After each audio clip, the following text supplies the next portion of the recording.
बिस्मिल्लाहिर्रहमानिर्रहीम। सुनाओ क्या हाल है मेरे भैन भाइयों का? ठीक ठाक हो? सही से ठीक है। चलो जी, मेरिया दुआवां तुहाडे नाल ने। हसते ते बसते रहो जिथे जिथे भी आबाद हो। ते अल्लाह ज़ात तुहानू खुश रखे हमेशा ते आबाद रखे। ते मैं हुण चलना वीडियो दे वल। जिहड़ी वीडियो नवीं मैं तुहाडे वास्ते बनाई है।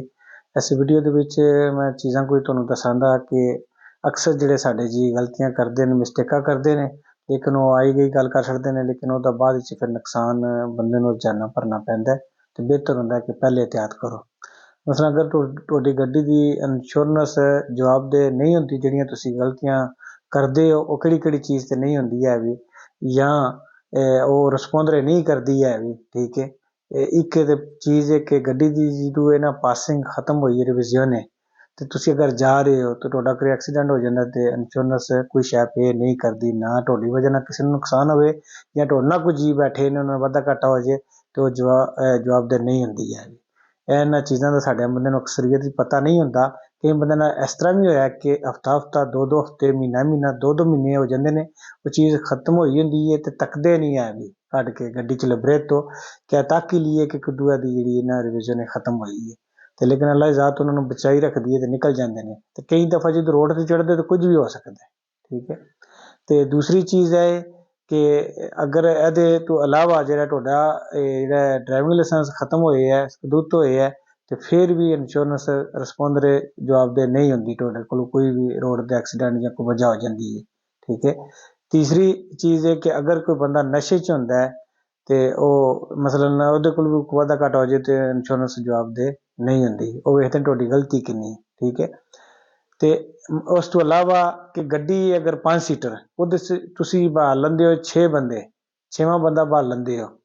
अगर कोई राह 'ਚ ਉਹਨਾਂ ਬੰਦਿਆਂ ਨਾਲ ਵਾਧਾ ਘਾਟਾ ਹੋ ਜਾਂਦਾ ਹੈ ਜਾਂ ਉਹ 6ਵੇਂ ਨਾਲ ਹੋ ਜਾਂਦਾ ਹੈ ਤੇ ਜਾਂ ਕੋਈ ਨੁਕਸਾਨ ਅਗਲੇ ਗੱਡੀ ਦਾ ਤੁਸੀਂ ਕਰ ਛੱਡਦੇ ਹੋ ਤੇ ਇੰਸ਼ੋਰੈਂਸ ਰਿਸਪੌਂਡਰ ਨਹੀਂ ਕਰਦੀ ਇਸ ਚੀਜ਼ ਤੇ ਵੀ। ਹਾਂ, ਇਹਨਾਂ ਚੀਜ਼ਾਂ ਵਿੱਚੋਂ ਕਈ ਚੀਜ਼ਾਂ ਤੇ ਰਿਸਪੌਂਡਰ ਕਰਦੀ ਹੈ, ਲੇਕਿਨ ਇੰਸ਼ੋਰੈਂਸ ਦਾ ਜਿਵੇਂ ਤੁਹਾਡਾ ਸਾਲ ਦਾ ਕੰਟਰੈਕਟ ਹੋਇਆ ਹੁੰਦਾ ਹੈ, ਉਹਦੇ ਵਿੱਚ ਅਗਰ ਤੁਸੀਂ ਉਹ ਚੀਜ਼ ਉਸਦੇ ਮਸਲ ਥੋੜਾ ਜਿਹਾ ਇਜ਼ਾਫਾ ਕਰਨਾ ਪੈਂਦਾ 15-20 ਹਜ਼ਾਰ ਉਹਦਾ, ਉਹ ਚੀਜ਼ ਤੁਸੀਂ ਅਗਰ ਪੇ ਕੀਤੀ ਹੋਵੇ ਤੇ ਅਗਰ ਤੁਸੀਂ ਉਹ ਪੇ ਨਾ ਕੀਤੀ ਹੋਵੇ ਤੇ ਆਪਣੇ ਜਦੋਂ ਕਰਾਉਂਦੇ ਹੋ ਨਾ ਇੰਸ਼ੋਰੈਂਸ, ਤੇ ਫਿਰ ਉਹ ਜਿਹੜੀਆਂ ਚੀਜ਼ਾਂ ਤੁਸੀਂ ਦੇਖ ਲਿਆ ਕਰੋ, ਕੰਟਰੈਕਟ ਲੈ ਕੇ ਉਹ ਭਰ ਕੇ ਪੜ੍ਹਿਆ ਕਰੋ ਜਾਂ ਉਹਨਾਂ ਕੋਲ ਪੁੱਛ ਲਿਆ ਕਰੋ, ਠੀਕ ਹੈ।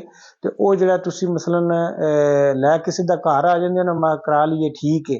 ਤੇ ਅਕਸਰ ਕਿਸੇ ਮਸਲਨ ਫੈਮਿਲੀ ਵੱਲ ਗਏ, ਉਹਨਾਂ ਦਾ ਕੋਈ ਬੱਚਾ ਇੱਕ ਦੋ ਨਾਲ ਤਿਆਰ ਹੋ ਗਿਆ, ਆਖਿਆ ਬਹਾਲ ਲਓ ਹੈ ਰਹੀ ਹੈ, ਠੀਕ ਹੈ।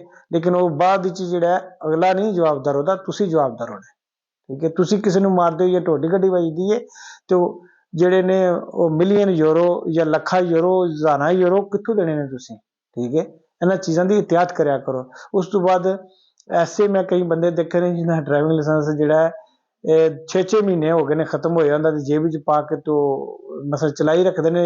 ਫਿਰ ਇੱਕ ਦਿਨ ਆਉਂਦਾ ਦੇਖਦੇ ਨੇ ਉਹ ਮੇਰਾ ਤਾਂ ਯਾਰ ਡਰਾਈਵਿੰਗ ਲਾਇਸੈਂਸ ਖਤਮ ਹੋਇਆ ਸੀ, ਤੇ ਉਹ ਉਸ ਜਿਹੜੀ ਹੈ ਨਾ ਇੰਸ਼ੋਰੈਂਸ ਰਿਸਪੌਂਡਰ ਨਹੀਂ ਕਰਦੀ। ਇਸ ਵਾਸਤੇ ਇਹਨਾਂ ਚੀਜ਼ਾਂ ਦਾ ਧਿਆਨ ਕਰਿਆ ਕਰੋ। ਅਕਸਰ ਆਪਣੇ ਡਾਕੂਮੈਂਟਸ ਜਿਹੜੇ ਨੇ ਉਹ ਦੇਖ ਕੇ ਕੱਢ ਕੇ ਆਪਣਾ ਜਿਹੜੇ ਘਰ ਅਗਰ ਰੱਖੇ ਹੋਣ ਜਾਂ ਗੱਡੀ 'ਚ ਰੱਖੇ ਹੋਣ ਦੇਖਿਆ ਕਰੋ ਕਿ ਕਿਦੋਂ ਖਤਮ ਹੋ ਰਹੇ ਨੇ, ਇਹਨੂੰ ਟਾਈਮ ਸਿਰ ਜਿਹੜਾ ਰਿਨਿਊ ਕਰਾਇਆ ਕਰੋ, ਠੀਕ ਹੈ। ਇਹ ਜਿਹੜੀਆਂ 4-5 ਆਮ ਚੀਜ਼ਾਂ ਸੀ ਤੇ ਮੈਂ ਕਿਹਾ ਤੁਹਾਡੇ ਨਾਲ ਸ਼ੇਅਰ ਕਰਦਾ। ਤੇ ਅਗਰ ਜਿਹੜੀ ਮੇਰੀ ਇਹ ਵੀਡੀਓ ਅੱਛੀ ਲੱਗੇ ਤੇ ਇਹਨੂੰ ਦੋਸਤਾਂ ਦੇ ਨਾਲ ਅੱਗੇ ਸ਼ੇਅਰ ਕਰ ਦਿਓ, ਇਹਨੂੰ ਜਿਹੜਾ ਲਾਈਕ ਕਰੋ ਤੇ ਮੈਨੂੰ ਦੁਆਵਾਂ ਯਾਦ ਰੱਖਿਓ। ਤੇ ਫਿਰ ਇਨਸ਼ਾਅੱਲਾ ਅਗਲੀ ਵੀਡੀਓ 'ਚ ਮੁਲਾਕਾਤ ਹੋਵੇਗੀ। ਅੱਲਾ ਹਾਫਿਜ਼।